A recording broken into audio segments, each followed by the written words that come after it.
हाय Pisces यानी कि mean राशि, वेलकम टू योर रीडिंग। तो देखते हैं इस टाइम आपकी एनर्जीज़ क्या कह रही हैं, आपके लव के बारे में, करियर के बारे में और आपके पर्सन के आपके लिए क्या मैसेजेस हैं।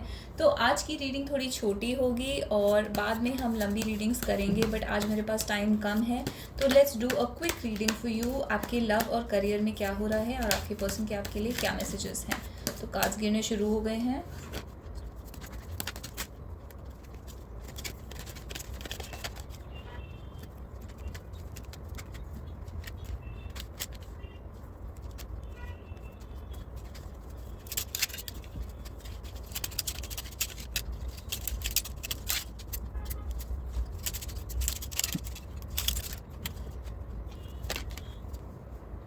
तो सबसे पहले शुरू करते हैं आपके करियर के साथ। 8 ऑफ कॉइन्स और स्टार बहुत अच्छा साइन है करियर में।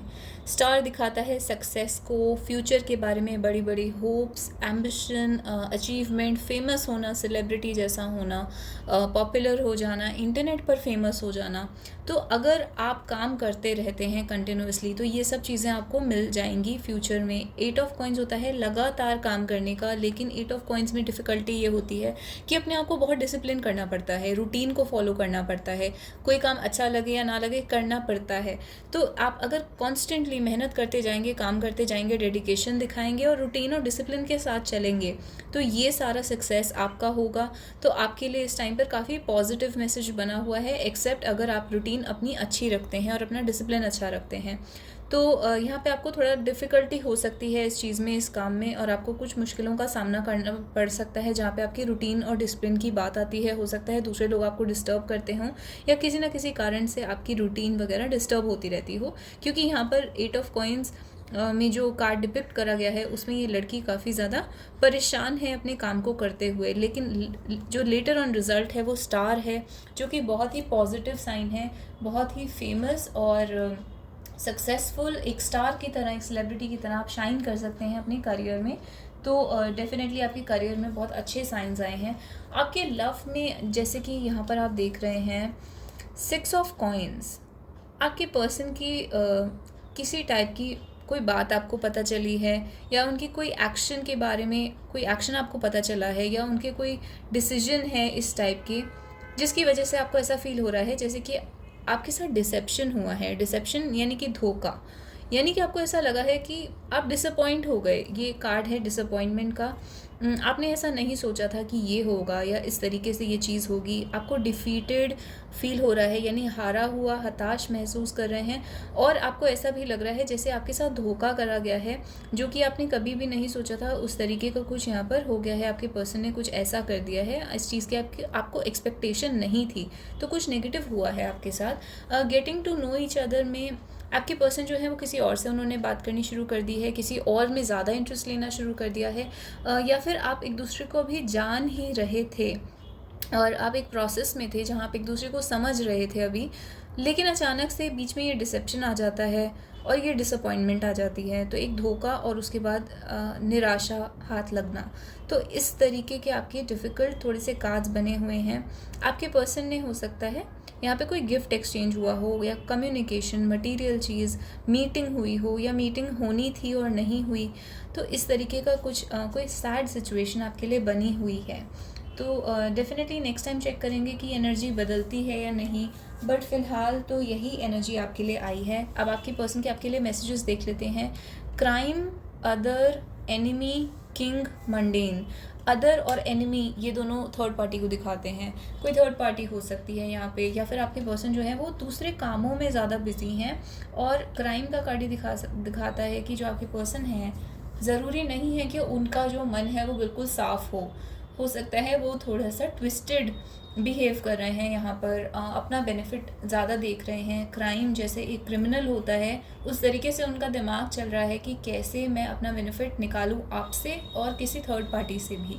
क्राइम का दूसरा मीनिंग ये है कि उन्हें ये रिलेशनशिप ही गलत लगता है, उन्हें ये अफेयर लगता है, या फिर उन्हें लगता है ये रिलेशनशिप एक क्राइम की तरह है और वो कुछ गलत कर रहे हैं।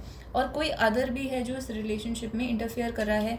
अदर का कार्ड कहता है there is more to it that meets the eye, यानी जो दिख रहा है उससे ज़्यादा कुछ है यहाँ पर।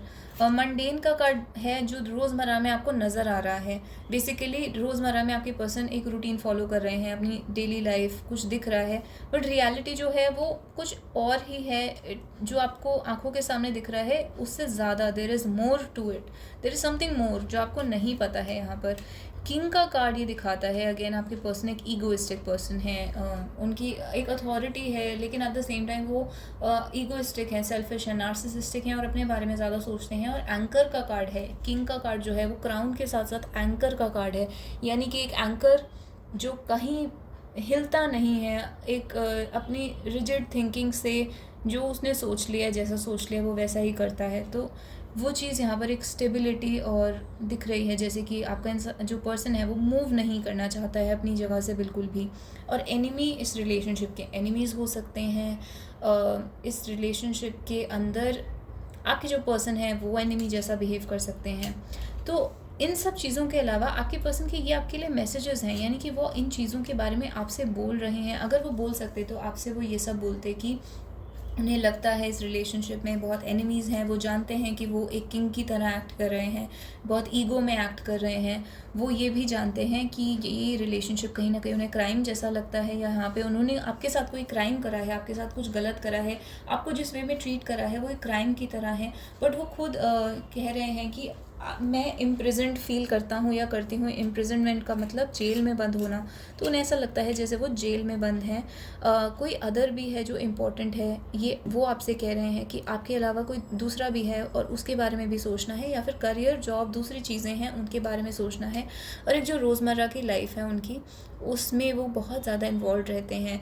तो वो ये कह रहे हैं, बट कार्ड्स जो हमें मैसेज दे रहे हैं वो ये हैं कि जो वो आपको दिखा रहे हैं उससे ज़्यादा कुछ छुपा हुआ है।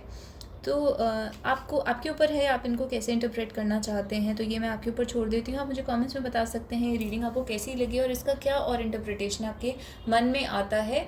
Next time will do a longer reading. You can check out Pisces की सारी readings in the Pisces playlist. आपको पाइसिस की प्लेलिस्ट में जाकर देखना है। जो वीडियो आपको पसंद आती है इररिस्पेक्टिव ऑफ डेट आप वो देख सकते हैं, क्योंकि ये टाइमलेस रीडिंग्स हैं जिनमें मैसेजेस आपके ऊपर एप्लीकेबल तभी होंगे जब आप उनको देखेंगे।